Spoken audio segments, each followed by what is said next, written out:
Friends, ये story का 28वां भाग है। अगर आपने इससे पहले वाले भाग नहीं देखे हैं तो डिस्क्रिप्शन में लिंक है, आप वहां जाकर देख सकते हो। अगर आपको स्टोरी अच्छी लगी है तो लाइक और शेयर ज़रूर करना। हर रोज़ स्टोरी का नया भाग देखने के लिए चैनल को सब्सक्राइब करके बेल आइकन को प्रेस कर लेना, ताकि हर आने वाली वीडियो की नोटिफिकेशन आपको मिल जाए। रोही की बात सुनकर सानिया, जो अंश के धक्का देने से ज़मीन पर गिरते गिरते बची थी, उसने अपने आप को संभालते हुए कहा, ये क्या बदतमीजी है? क्या तुम भूल गई हो तुम किससे बात कर रही हो? एक तो तुम बिना नॉक किए केबिन के अंदर आ गई, ऊपर से तुम अपने बॉस के साथ बदतमीजी कर रही हो। क्या तुम्हें डर नहीं है अपनी जॉब जाने का? उसकी बात सुनकर आरोही को और भी ज्यादा गुस्सा आ गया। उसने चिल्लाते हुए कहा, तुम्हारी बकवास तुम अपने पास रखो, मुझे समझाने की कोशिश भी मत करना। रही बात बिना परमिशन के यहाँ आने की, तो मुझे इस केबिन में आने के लिए किसी की भी परमिशन लेने की ज़रूरत नहीं है। उसकी बात सुनकर सानिया ने गुस्से में कहा, तुम अपने आप को समझती क्या हो? कहीं की महारानी हो या फिर इस कारपोरेशन की मालकिन हो? ये सुनकर आरोही ने हंसते हुए कहा, कहीं की महारानी तो नहीं हूँ, लेकिन हाँ, तुमने सही कहा, मैं इस कारपोरेशन की मालकिन जरूर हूँ। अब तुम ये सोचोगी कि मैं इस कारपोरेशन की मालकिन कब हो गई, तुम्हें नहीं पता होगा। तुम टेंशन भी मत लो, मैं अभी तुम्हें बता देती हूँ। इतना कहकर आरोही अंश के पास गई और उसे चेयर पर हल्का सा धक्का देकर बैठा दिया। अंश तो एकटक आरोही को देख रहा था। उसे तो पता ही नहीं चला कब आरोही उसके पास आ गई। वो तो आरोही को यहाँ देखकर अभी भी शौक में था। आरोही के धक्का देने से वो सीधा जाकर चेयर पर बैठ गया, जिससे वो एकदम से होश में आया। उसे चेयर पर बैठते देखकर आरोही उसकी गोद में जाकर बैठ गई और उसकी टाई पकड़कर उसे अपनी तरफ खींचकर उसे डीपली किस करने लगी। ये देखकर तो हर्ष अपनी आंखें बड़ी बड़ी करके आरोही को देखने लगा। वहीं अमन, नील, रॉबिन, सानिया और उसके असिस्टेंट मोना सब आंखें फाड़े आरोही को देख रहे थे। अमन ने आरोही की तरफ देखते हुए कहा, क्या सच में आरोही अंश को किस कर रही है? मैं सपना तो नहीं देख रहा। लेकिन आरोही तो अंश से गुस्सा थी ना, वो कैसे अंश को किस कर सकती है? नहीं, ऐसा नहीं हो सकता। आरोही अंश को किस नहीं कर सकती। फिर उसने कुछ सोचते हुए कहा, मुझे लगता है आरोही की बॉडी में किसी की आत्मा घुस गई। ऐसा हो ही नहीं सकता कि आरोही अंश को किस करे। वहीं अंश आरोही को किस करते हुए मन ही मन खुश हो रहा था। जो उसे आरोही पर गुस्सा था, वो तो अब गायब हो गया था। वो अपनी खुशी को कंट्रोल नहीं कर पा रहा था। फिर भी उसने आरोही को खुद से दूर करते हुए कहा, मिस आरोही शर्मा, ये आप क्या कर रही हो?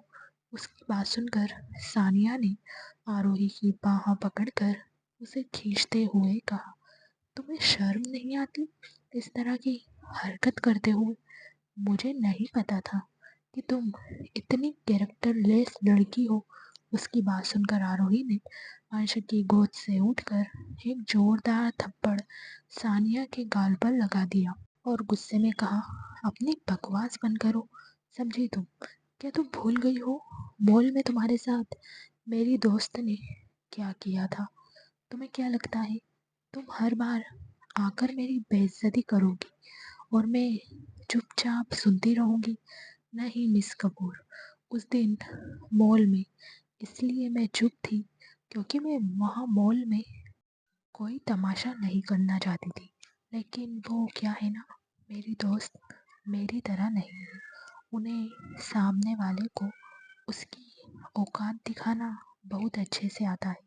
वैसे मुझे भी मेरी दोस्तों की तरह दूसरों को मुंह तोड़ जवाब देना आता है। अगर आपने अभी तक चैनल को सब्सक्राइब नहीं किया है तो सब्सक्राइब कर लीजिए। स्टोरी अच्छी लगे तो लाइक और शेयर ज़रूर करना। अब क्या करेगी सानिया? वो अपनी इंसल्ट का बदला आरोही से कैसे लेगी? क्या सानिया को कभी पता चलेगा? अंश और आरोही के बारे में जानने के लिए बने रहना। मुझे भी अच्छे से आता है। मुझे जो करना है वो मैं करूँगी। मुझे तुमसे पूछने की कोई ज़रूरत नहीं है। एक बात मेरी अपने कान, नाक, आँख सब खोलकर सुन लो। अंश रायज़ादा से दूर रहना। वो सिर्फ मेरे हैं। अगर तुमने उनके ऊपर अपनी गंदी नज़र डाली ना तो मुझसे बुरा कोई नहीं होगा। मॉल में तो मेरे दोस्तों ने तुम्हें मुर्गी बनाकर छोड़ा था। मैं उससे भी गई गुजरी हरकत करूँगी तुम्हारे साथ। अब अगर अपनी बेइज्जती और नहीं करवानी है मुझसे तो चुपचाप यहाँ से निकलो। उसकी बात सुनकर सानिया ने अंश की तरफ देखकर पूछा, मिस्टर रायसादा, आपके ऑफिस की एक मामूली सी एम्प्लॉय मेरे साथ इस तरह बदतमीजी से बात कर रही है और आप देख रहे हो। आप अपने गार्ड्स से कहकर इसे धक्के मारकर बाहर क्यों नहीं निकलवाते? उसकी बात सुनकर अंश ने गुस्से में कहा, मिस कपूर, आप अपनी हद में रहिए। ये मेरा ऑफिस है। मेरे ऑफिस से किसे बाहर निकालना है और किसे नहीं, ये मैं डिसाइड करूँगा, आप नहीं। आज तक किसी की हिम्मत नहीं हुई है जो मुझे ऑर्डर दे सके। समझिए आप? मैं आपकी बकवास सुन रहा हूँ। इसका मतलब ये नहीं कि आप मेरे ही ऑफिस में मेरी ही एम्प्लॉय की इंसल्ट करोगी। स्पेशली आरोही के साथ कोई भी बाहर वाला आकर मेरे ऑफिस में बदतमीजी करेगा तो मैं उसे माफ़ नहीं करूँगा।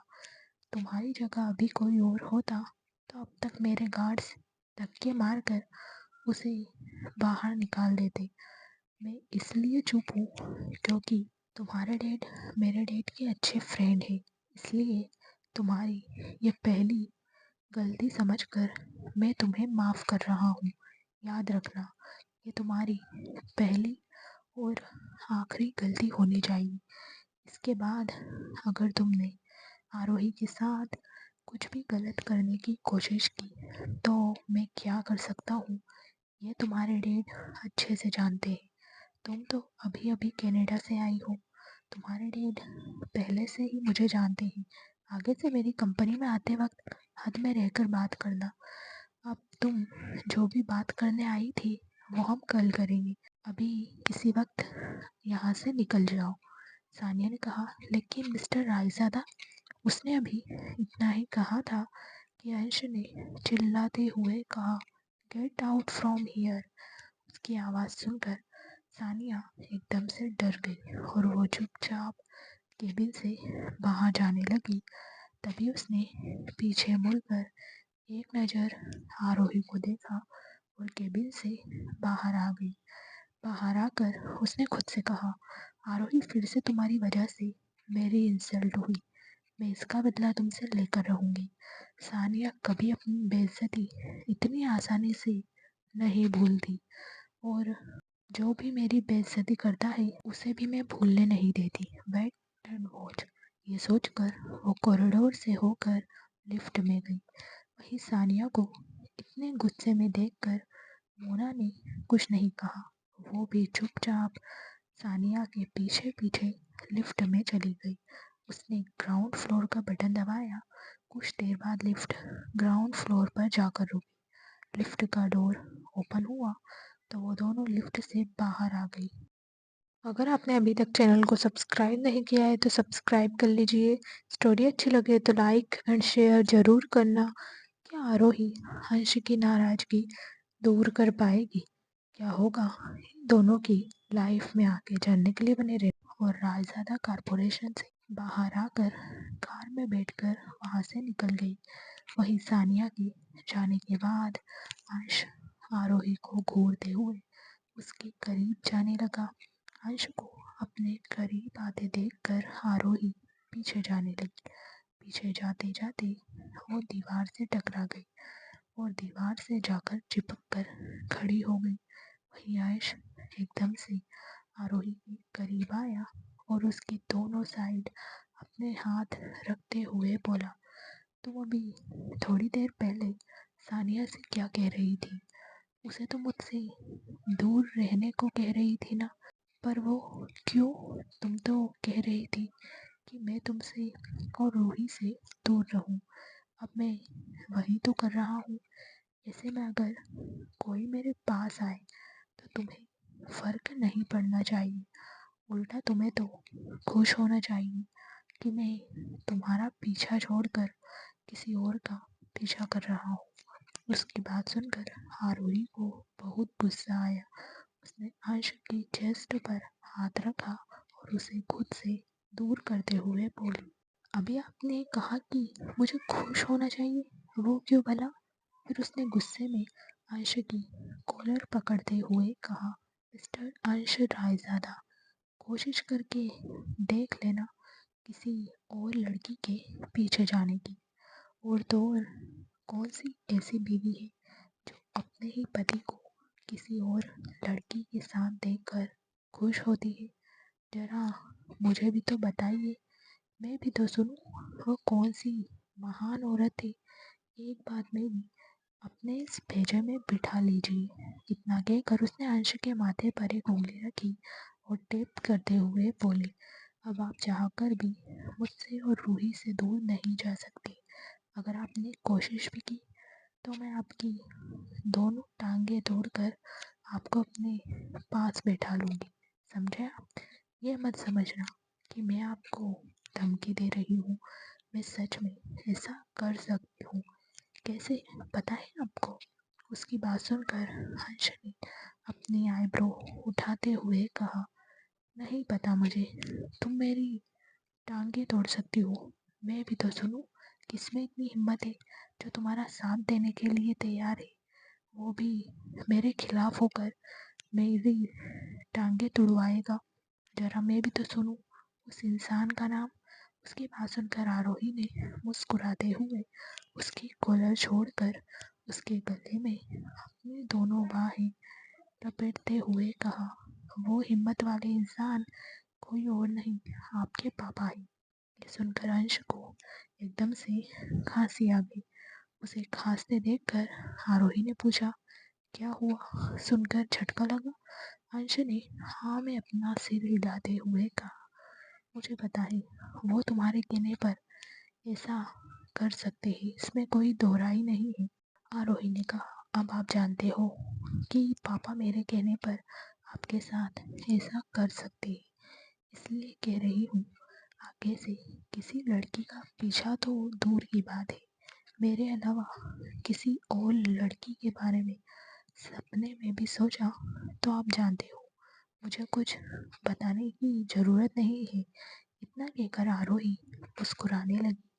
वहीं उसे धमकी देते देखकर अंश ने उसे अपने करीब करते हुए कहा, इस धमकी की पनिशमेंट तो तुम्हें ज़रूर मिलेगी, वो भी अभी इसी वक्त। अगर आपने अभी तक चैनल को सब्सक्राइब नहीं किया है तो सब्सक्राइब कर लीजिए। स्टोरी अच्छी लगे तो लाइक एंड शेयर ज़रूर करना। आखिर क्या पनिशमेंट देगा अंश आरोही को? क्या आकाश कभी आशी की नाराजगी दूर कर पाएगा? जानने के लिए बने रहना। इतना कहकर उसने आरोही के होठों पर अपने होठ रख दिए और उसे किस करने लगा। वहीं अमन, रोबिन, नील आंखें फाड़े एक बार आशु को देखते तो एक बार आरोही को और फिर एक दूसरे को। तभी अमन ने कहा, मुझे नहीं पता था दुनिया में एक ऐसा इंसान भी पैदा होगा जो अंश रायजादा को उसके ही बाप के नाम की धमकी देगा। ये काम सिर्फ एक ही इंसान कर सकता है, वो है हमारी आरोही। मैं तो आरोही का फैन हो गया हूँ। मेरा तो मन कर रहा है मैं अभी जाकर आरोही के पैर छू लूँ और उसका आशीर्वाद लूँ। उसकी बात सुनकर नील ने कहा, मुझे अब आरोही को अपने फेवर में रखना होगा ताकि इस गुस्सेल सांप के डसने से मैं बच सकूं। ये सुनकर अमन ने कहा, बेटा तुम सही सोच रहे हो। आरोही को अपने साइड रखो ताकि वक्त आने पर वो इस जहरीले नाग से तुम्हें बचा सके। मैं भी तुम्हारे जैसा ही करूँगा। फिर उसने रोबिन की तरफ देखकर कहा, तुम आरोही को अपने साइड रखो। इतना कहकर उसने आरोही और अंश को देखकर चिल्लाते हुए कहा, ओ लैला मजनू, बस करो, हम तीनों इधर ही हैं। मेरे और नील जैसे सिंगल आदमी को क्यों जला रहे हो तुम दोनों? अमन की आवाज़ सुनकर आरोही ने अंश को खुद से दूर किया और अमन की तरफ देखते हुए हैरानी से बोली, भाई आप सब यहाँ हैं? मैंने तो देखा ही नहीं। इसका मतलब मैंने अभी जो कुछ भी किया वो आप सबने देख लिया? उसकी बात सुनकर उन तीनों ने हाँ में अपना सिर हिलाया तो आरोही ने शर्मा कर अंश की सीने में अपना चेहरा छुपा लिया। उसे ऐसे शर्माते देखकर अंश ने उसे अपनी बाहों में कसते हुए कहा, थोड़ी देर पहले तो तुम दबंग बनकर मुझ पर और सानिया पर झपट्टा मार रही थी। अब क्या हुआ तुम्हें? अब ऐसे शर्मा रही हो? उसकी बात सुनकर आरोही ने उसके सीने में छुपते हुए कहा, मुझे ये पता नहीं था कि ये सब यहाँ है। आप बता नहीं सकते थे? मेरा ध्यान तो अंदर आते ही आप पर और सानिया पर चला गया था। मैं तो इधर उधर देखना ही भूल गई क्योंकि सानिया को आपकी बाहों में देखकर मुझे बहुत गुस्सा आया था और मैंने बिना सोचे समझे वो सब कह दिया। ये लोग यहाँ होंगे, मुझे तो इस बात का अंदाज़ा भी नहीं था। सब आपकी गलती है। आपको कहना चाहिए था ना मुझसे। उसे नाराज होते देखकर अंश ने कहा, जब मैं ही तुम्हें दबंग रूप में देखकर शौक में चला गया था तो तुम्हें क्या ही बताता। वैसे क्या तुमने मुझे मौका दिया था कुछ बोलने का?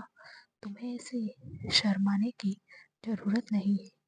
फिर उसने अमन और रोबिन और नील की तरफ देखकर कहा, शर्माना तो इन तीनों को चाहिए। ये यहाँ से जाने की बजाय आंखें फाड़े हमें देख रहे हैं। वैसे मुझे कोई फर्क नहीं पड़ता और तुम्हें भी फर्क नहीं पड़ना चाहिए, समझी तुम? उसकी बात सुनकर आरोही ने हाँ में अपना सिर हिलाया। फिर अंश ने उन तीनों की तरफ देखकर कहा, तुम तीनों अभी के अभी यहाँ से दफा हो जाओ वरना मुझसे बुरा कोई नहीं होगा। उसकी बात सुनकर रोबिन और नील ने कुछ नहीं कहा। वो दोनों चुपचाप केबिन से बाहर जाने लगे। वहीं अमन तो चुप रहने वालों में से था नहीं। उसने मुंह बनाते हुए कहा, अच्छा ठीक है, हम बाहर जा रहे हैं, धमकी मत दो।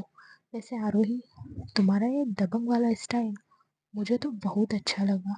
कोई तो है इस जहरीले नाग को कंट्रोल करने के लिए।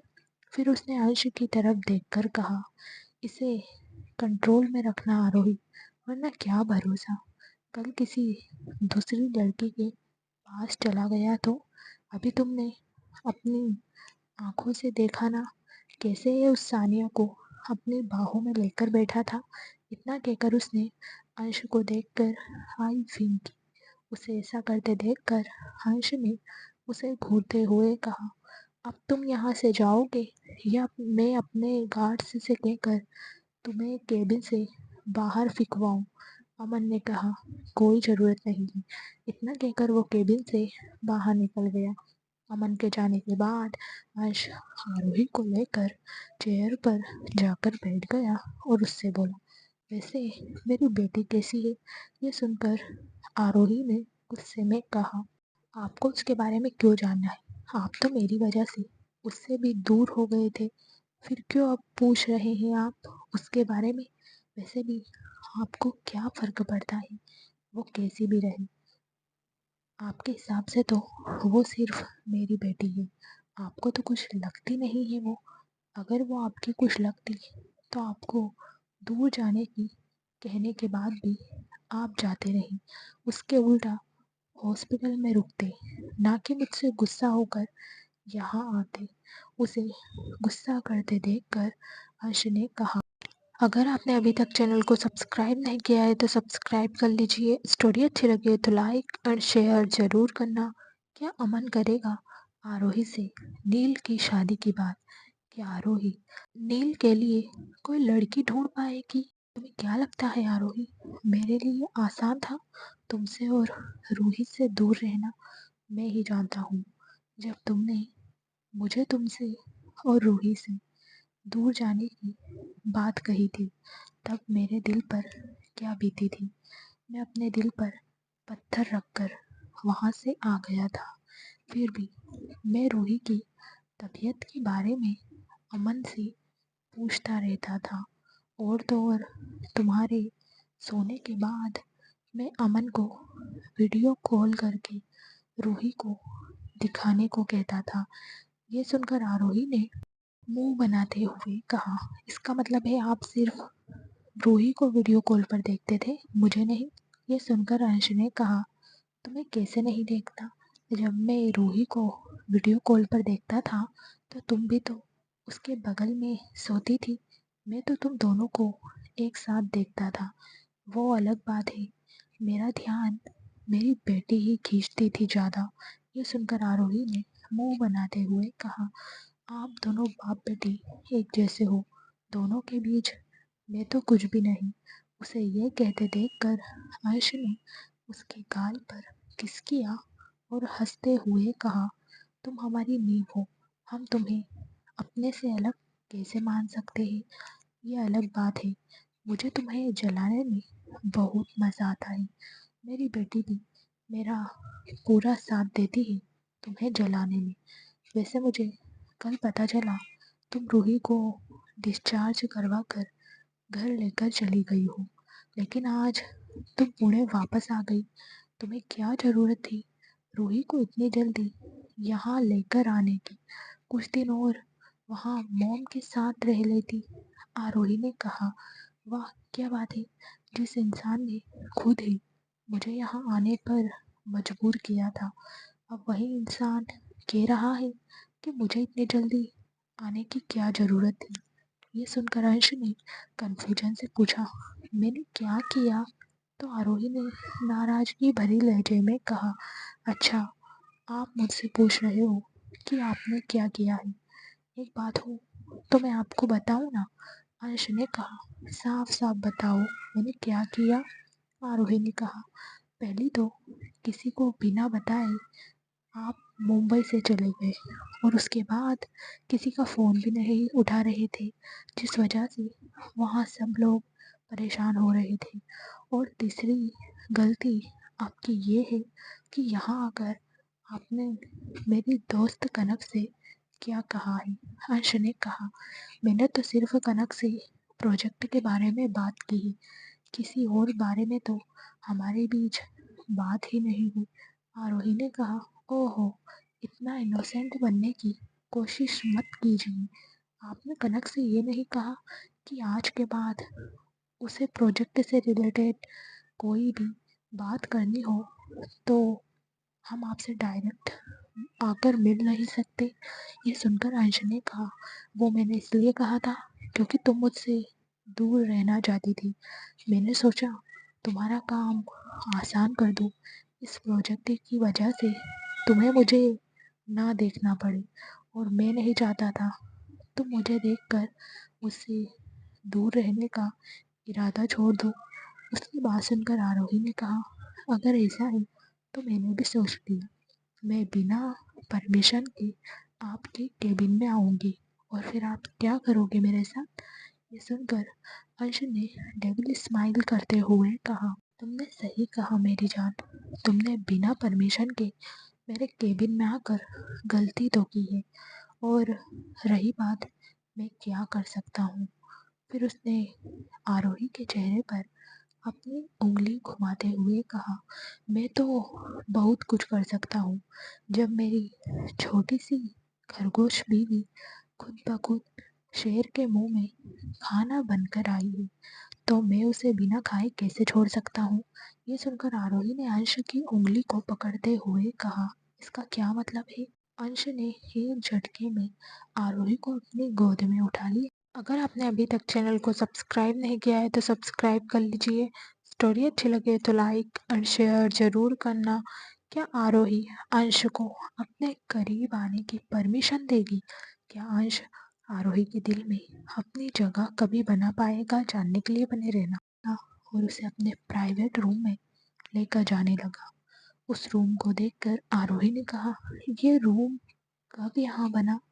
मैं तो जब भी आपके केबिन में आती थी, मुझे तो यहाँ कभी रूम दिखाई नहीं देता था। उसकी बात सुनकर हर्ष ने कहा, ये रूम एक सीक्रेट है। इसके बारे में नील और अमन के अलावा किसी को भी पता नहीं है।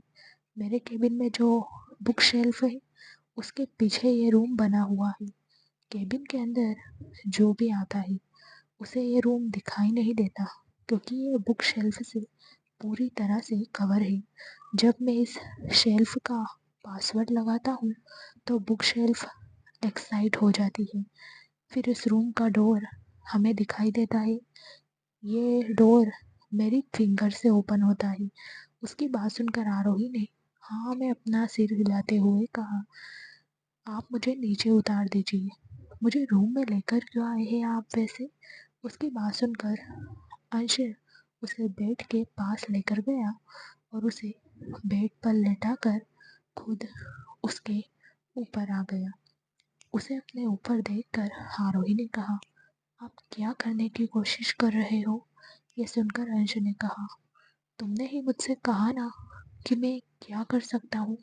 अब मैं तुम्हें दिखा रहा हूँ कि मैं क्या क्या कर सकता हूँ। वैसे भी तुमने मुझे बहुत तड़पाया है। मैं तुम्हारे करीब आकर तुमसे प्यार करने के लिए तरस रहा था। मैं तुम्हारे साथ 2 बार इंटीमेट हुआ, लेकिन 2 ही बार मैंने तुम्हें तुम्हारी मर्जी के बिना छुआ। जब मैंने पहले तुम्हारे साथ ज़बरदस्ती की थी, उसके लिए आई एम सो सॉरी। तब मैं समझ नहीं पाया था कि मैं तुम्हारी जिस्म से नहीं, तुम्हारी रूह से प्यार करने लगा हूँ।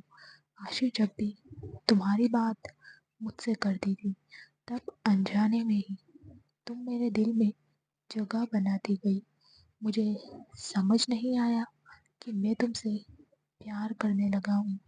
जब मैंने तुम्हें पहली बार अपने घर में देखा, तो ड्रिंक के नशे में मेरे दिल ने यही कहा कि मैं तुम्हें अपना बना लूँ, चाहे तुम्हारी मर्जी हो या ना हो। इसलिए मैं वो गलती कर बैठा। I am so sorry.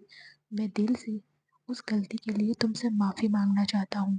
उसे सॉरी कहते देखकर आरोही ने कहा, आप वो सब भूल जाइए। मैं उसे फिर से याद करना नहीं चाहती। मैं अपनी नई ज़िंदगी की शुरुआत अपने पास्ट को पीछे छोड़कर प्रेजेंट में करना चाहती हूँ। उसकी बात सुनकर अंश ने हाँ में अपना सिर हिलाया।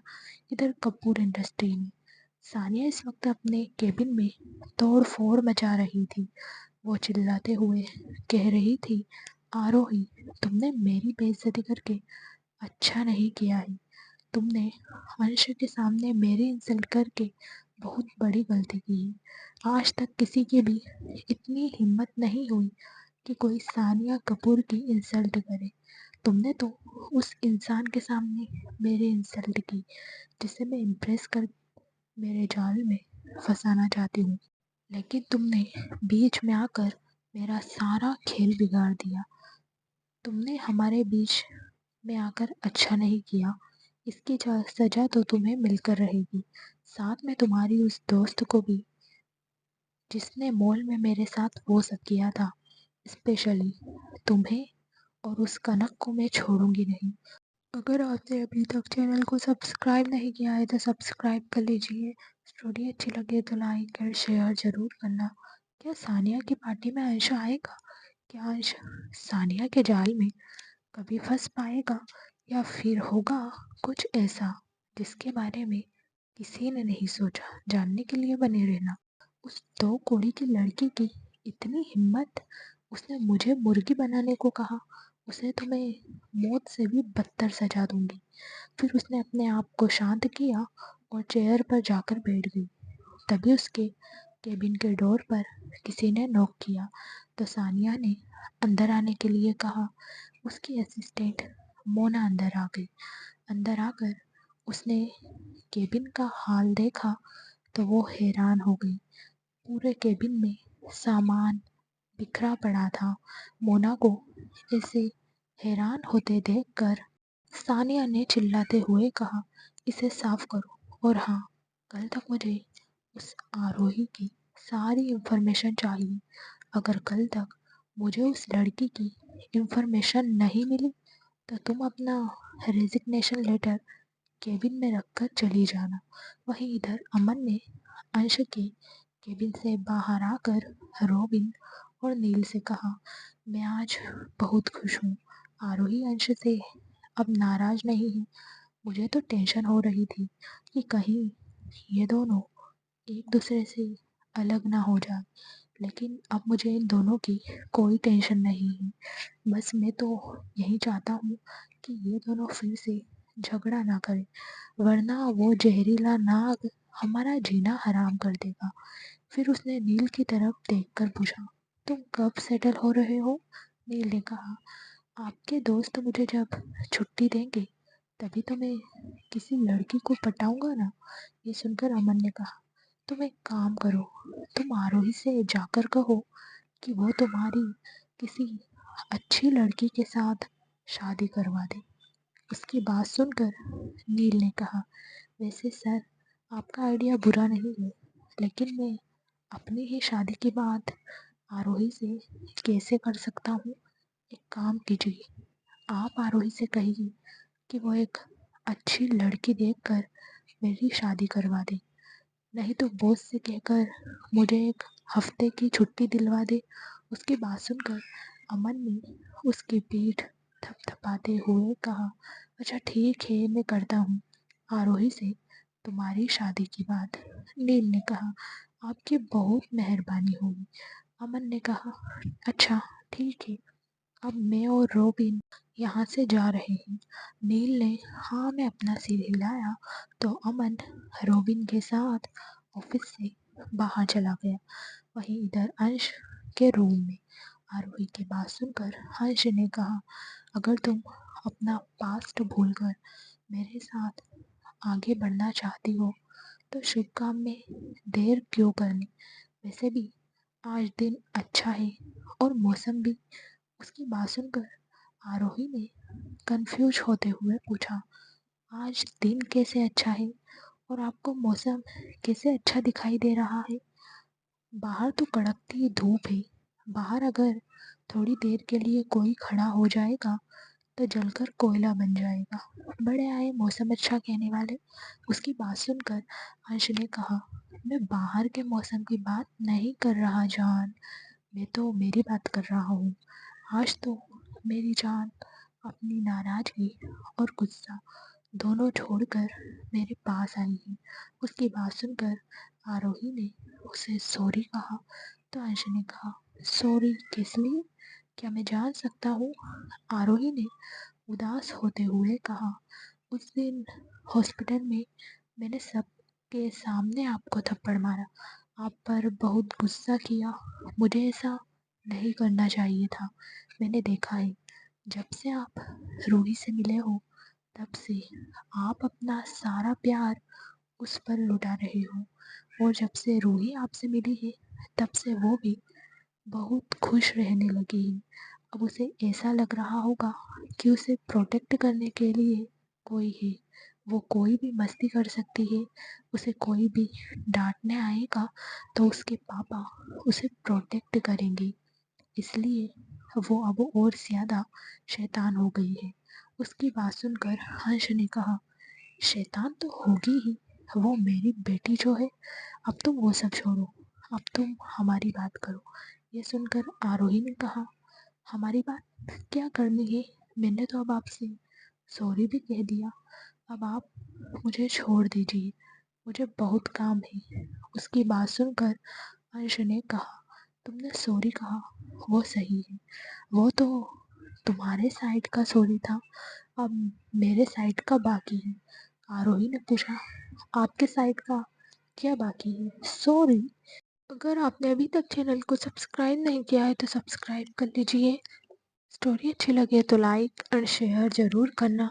आखिर अंश क्या कहना चाहता है आरोही से? क्या आरोही अंश के दिल के हाल को कभी समझ पाएगी? तो अंश ने कहा, नहीं, पनिशमेंट बाकी।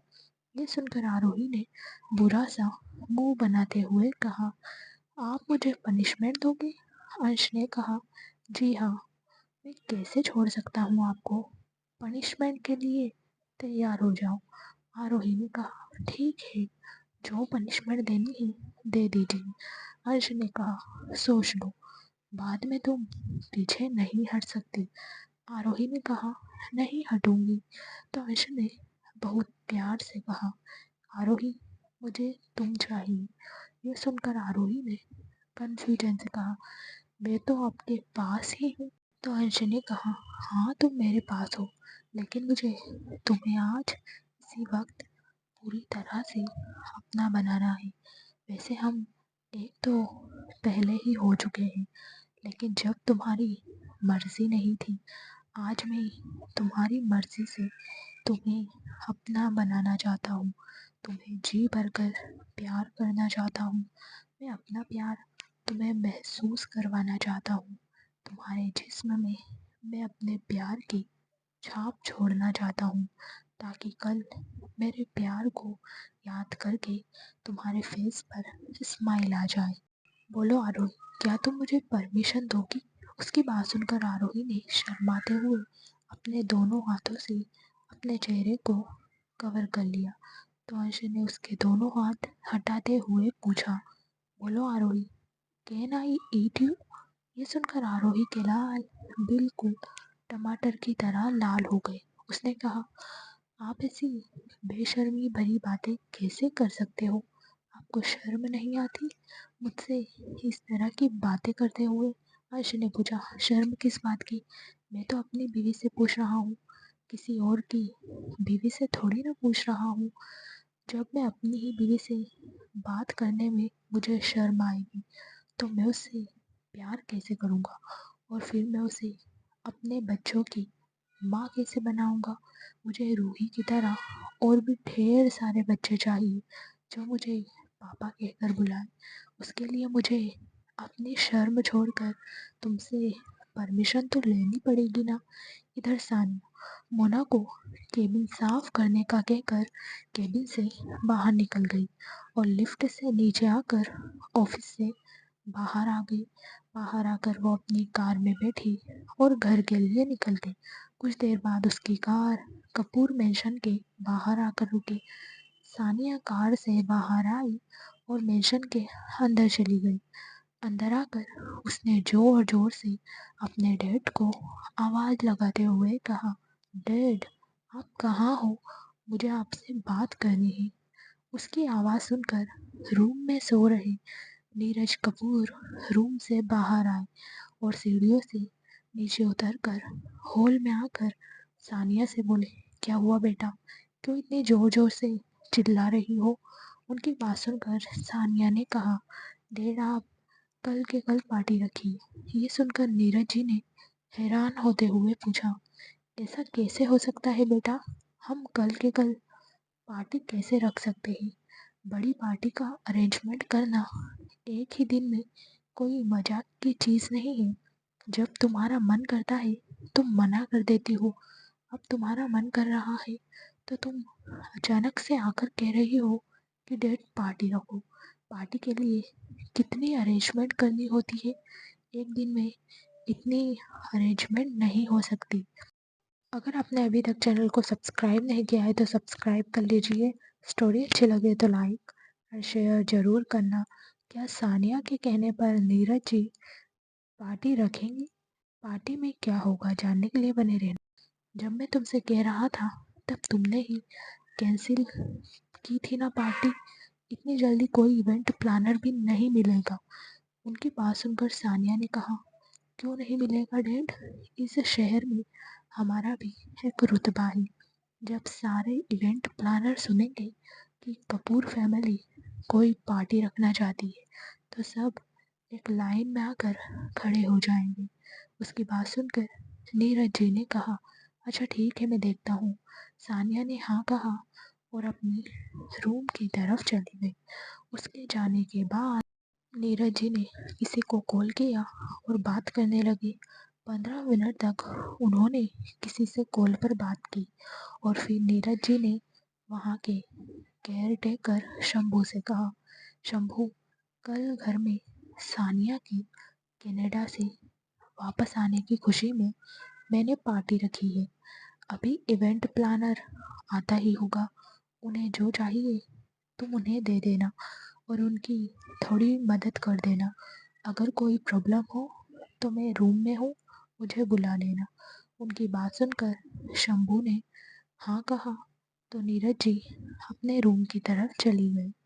इधर रायज़ादा कॉरपोरेशन में अर्श आरोही के करीब आने की परमिशन मांग रहा था। वहीं आरोही को समझ नहीं आ रहा था कि वो क्या करे, क्योंकि उसे तो परमिशन देने में भी शर्म आ रही थी। उसे कोई आंसर ना देते देखकर अंश ने कहा, ठीक है, कोई बात नहीं। अभी अगर तुम इन सब के लिए तैयार नहीं हो तो मैं तुम्हें फोर्स नहीं करूँगा। मैं उस दिन का इंतज़ार करूँगा जब तुम खुद अपनी मर्जी से मेरे पास आओगी। फ़िलहाल के लिए मेरे लिए यही काफ़ी है कि तुमने इस रिश्ते में आगे बढ़ने के लिए अपना पहला कदम बढ़ाया है।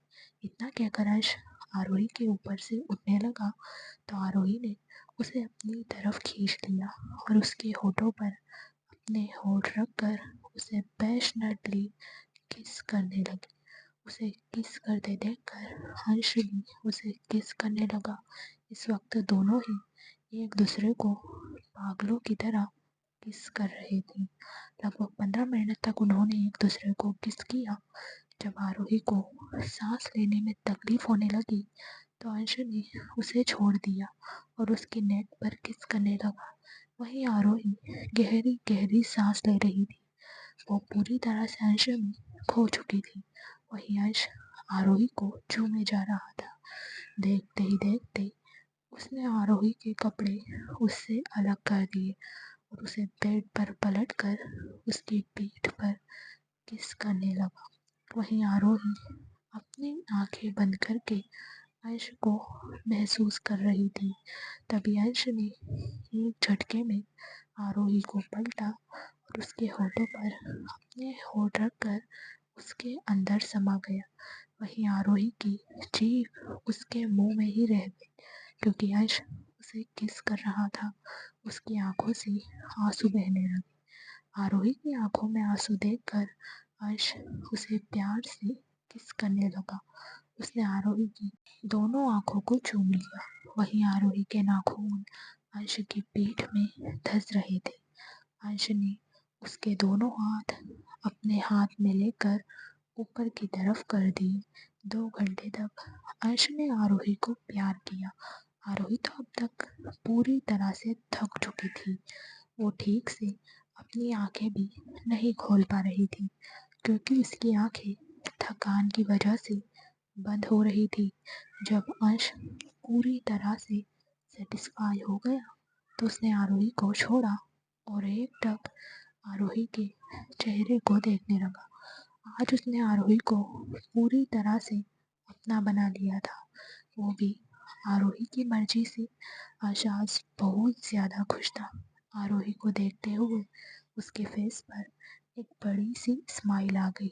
उसने आरोही के फोरहेड पर किस किया और उसे अपनी बाहों में भरकर अपनी आंखें बंद करके सो गया। इधर आशी के घर पर आशी शोर के रूम में गई और रूही को उठाते हुए बोली, छोटी शैतान, उठ जाओ, तुम्हें नाश्ता करके दवाई भी लेनी है।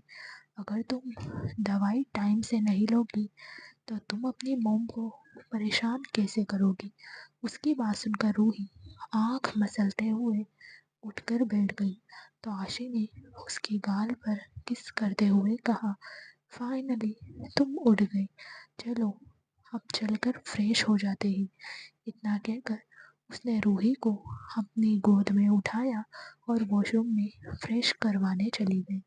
वॉशरूम में आकर उसने रूही को बाथ टब में बैठाया और पानी का टैप ऑन करके उसमें बॉडी वॉश डालकर उसके बबल बनाकर वो रूही के ऊपर डालने लगी।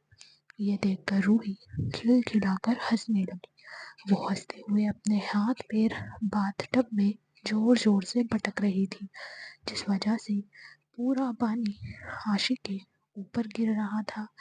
ऐसे ही आशी ने रूही को नहलाया और फिर वो उसे वॉशरूम से बाहर लेकर आ गई। अगर आपने अभी तक चैनल को सब्सक्राइब नहीं किया है तो सब्सक्राइब कर लीजिए। स्टोरी अच्छी लगी लाइक एंड शेयर ज़रूर करना। क्या पार्थ का अंश को बर्बाद करने का सपना कभी पूरा हो पाएगा? अब पार्थ आगे क्या करने वाला है जानने के लिए बने रहना। बाहर आकर उसने रूही को टॉवेल से साफ किया और कपड़े पहनाए और फिर उसने रूही को रेडी किया और उसे लेकर नीचे आ गई और पूजा ताई को नाश्ता लगाने को कहा। तो पूजा ताई रूही की फेवरेट इडली और चटनी लेकर आई। रूही ने जब प्लेट में अपनी फेवरेट डिश इडली और चटनी देखी तो वो खुशी से ताली बजाने लगी।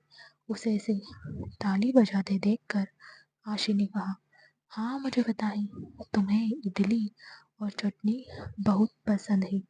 वैसे एक बात तो बताओ, तुम्हारे पापा तो तुम्हें काम के चक्कर में भूल ही गए हैं। वो तो तुमसे प्यार ही नहीं करते।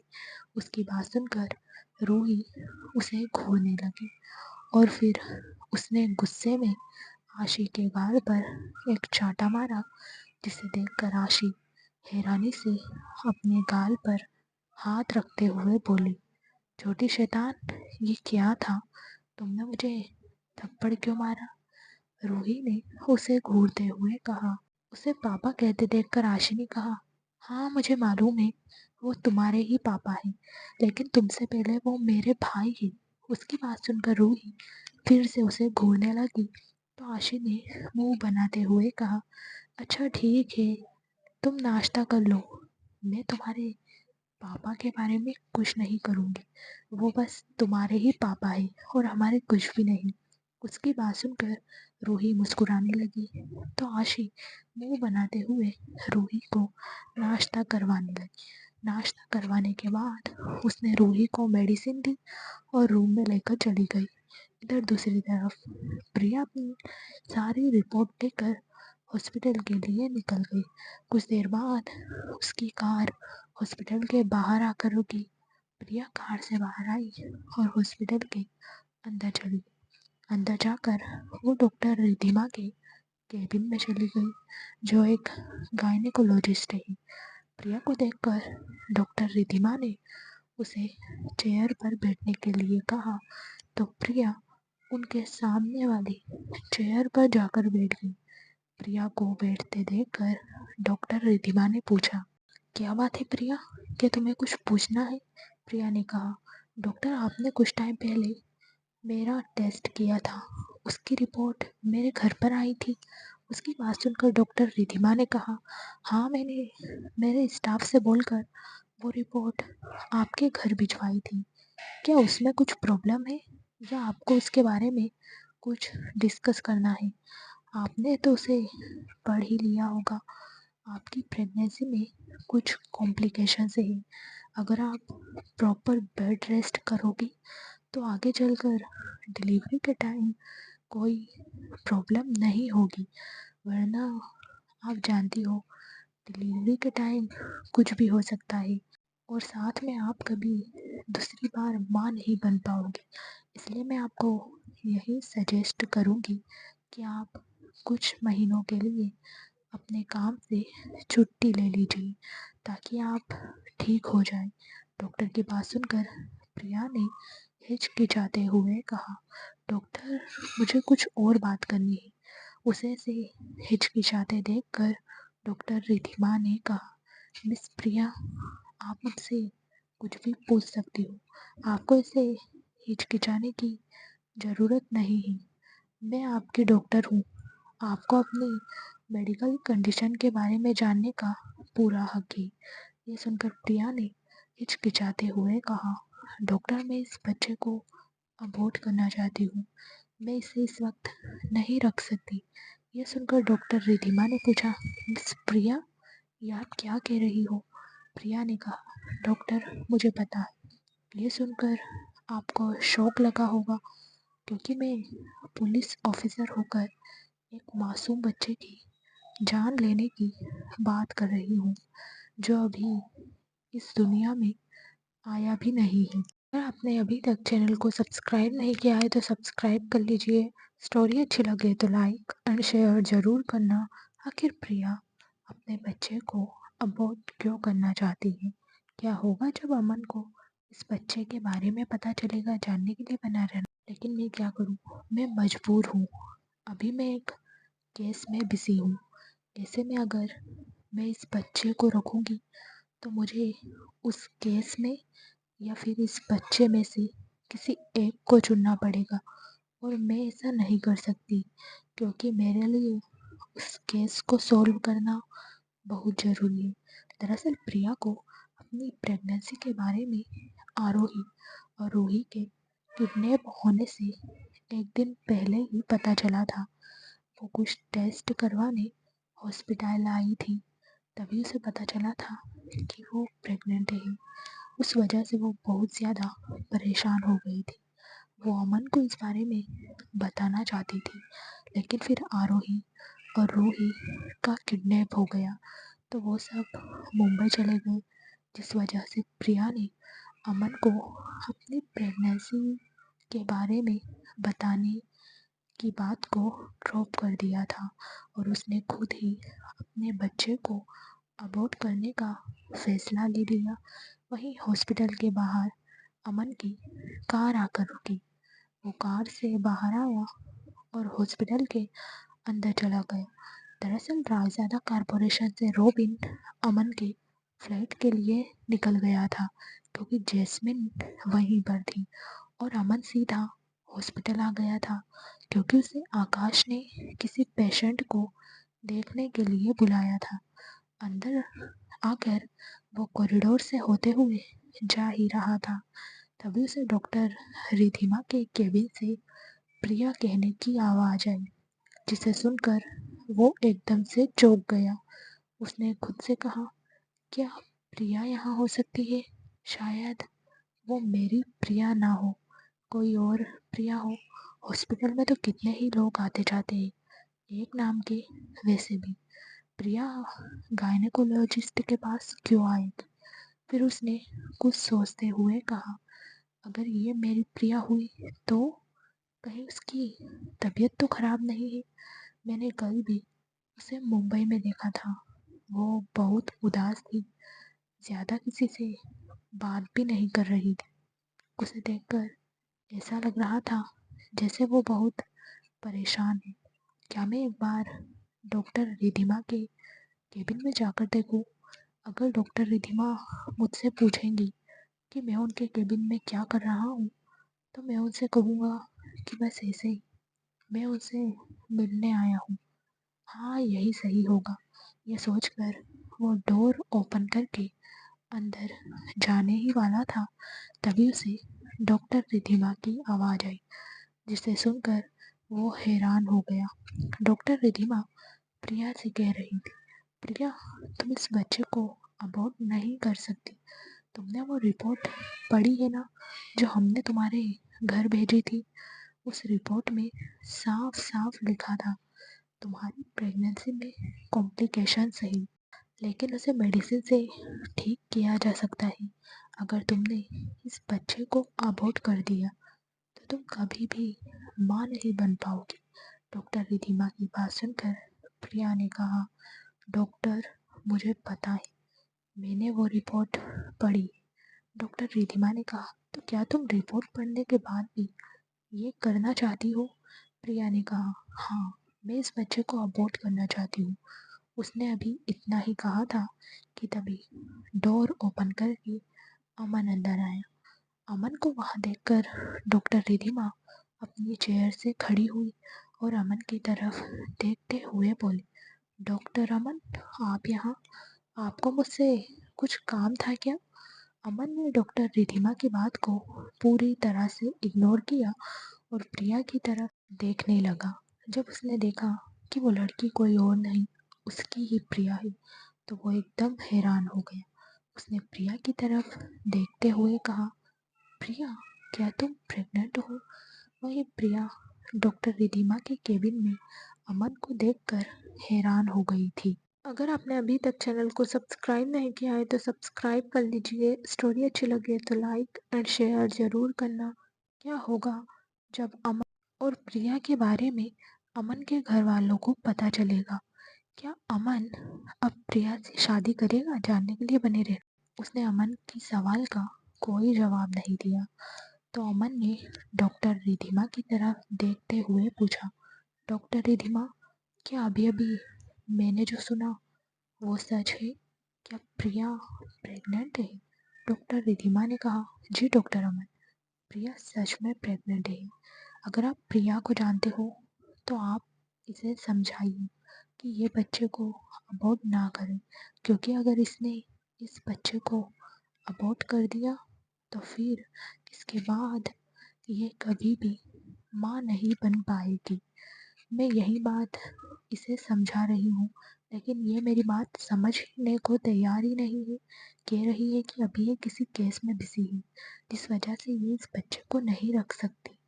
आप ही बताइए डॉक्टर अमन, ऐसा भी कौन से केस में ये बिजी है जो इसे अपने ज़िंदगी का इतना बड़ा फैसला लेना पड़ रहा है? और तो और ये इस बच्चे के पापा को भी साथ लेकर नहीं आई है। डॉक्टर रिधिमा की बात सुनकर अमन ने बस इतना ही पूछा, डॉक्टर रिधिमा, अभी प्रिया की प्रेगनेंसी को कितना टाइम हुआ है? डॉक्टर रिधिमा ने कहा, प्रिया की प्रेगनेंसी को 1.5 महीने हो चुके हैं। ये सुनकर अमन कुछ याद करने लगा। कुछ याद आते ही वो हैरानी से प्रिया की तरफ देखने लगा। प्रिया को देखकर उसे बहुत गुस्सा आ रहा था। उसने गुस्से में प्रिया की तरफ देखकर डॉक्टर रिधिमा से कहा, ये इस बच्चे को अबॉर्ट नहीं करेगी। फिर उसने प्रिया से गुस्से में कहा, तुम यहाँ से चलो, मुझे तुमसे कुछ बात करनी है। उसकी बात सुनकर प्रिया ने कहा, लेकिन मुझे तुमसे कोई बात नहीं करनी, तुम यहाँ से चले जाओ, मैं तुम्हारे साथ कहीं नहीं जाऊँगी। ये सुनकर अमन को बहुत गुस्सा आया। उसने प्रिया का हाथ पकड़ा और उसे खींचते हुए केबिन से बाहर लेकर चला गया। बाहर आकर प्रिया ने अमन से अपना हाथ छुड़वाते हुए कहा, ये क्या बदतमीजी है अमन, तुम मुझे ऐसे खींचकर नहीं ले जा सकते। अमन ने कहा, मैं कुछ भी कर सकता हूँ, तुम्हें अच्छे से पता है ना तुम क्या करने जा रही थी। प्रिया ने कहा, मैं कुछ भी करूँ, इससे तुम्हारा कोई लेना देना नहीं है। ये मेरा पर्सनल मैटर है, इसमें तुम इंटरफेयर ना ही करो तो तुम्हारे लिए अच्छा होगा। उसकी बात सुनकर अमन ने चिल्लाते हुए, ओ रियल, क्या सच में मेरा इससे कोई लेना देना नहीं? अगर मेरा इससे कोई लेना देना नहीं है तो एक बात बताओ, इस बच्चे का फादर कौन है? जितना मैं जानता हूँ हमारे बीच वन नाइट स्टैंड हुए 1.5 महीना हो गया है। इसके मुताबिक तो यही हुआ ना कि इस बच्चे का फादर मैं हूँ। सही कह रहा हूँ ना मैं? उसकी बात सुनकर प्रिया ने गुस्से में चिल्लाते हुए कहा, नहीं है, तुम्हारा इस बच्चे के साथ कोई भी रिलेशन। ये सुनकर अमन ने चिल्लाते हुए कहा, तो इसका मतलब ये है कि तुमने मेरे साथ एक रात गुजारने के बाद और किसी दूसरे लड़के के साथ भी वन नाइट स्टैंड किया होगा। ये सुनकर प्रिया को बहुत गुस्सा आया। उसने एक जोरदार थप्पड़ अमन के गाल पर मारा और चिल्लाते हुए बोली, अमन, तुम्हारी हिम्मत कैसे हुई मेरे बारे में ये सब बोलने की?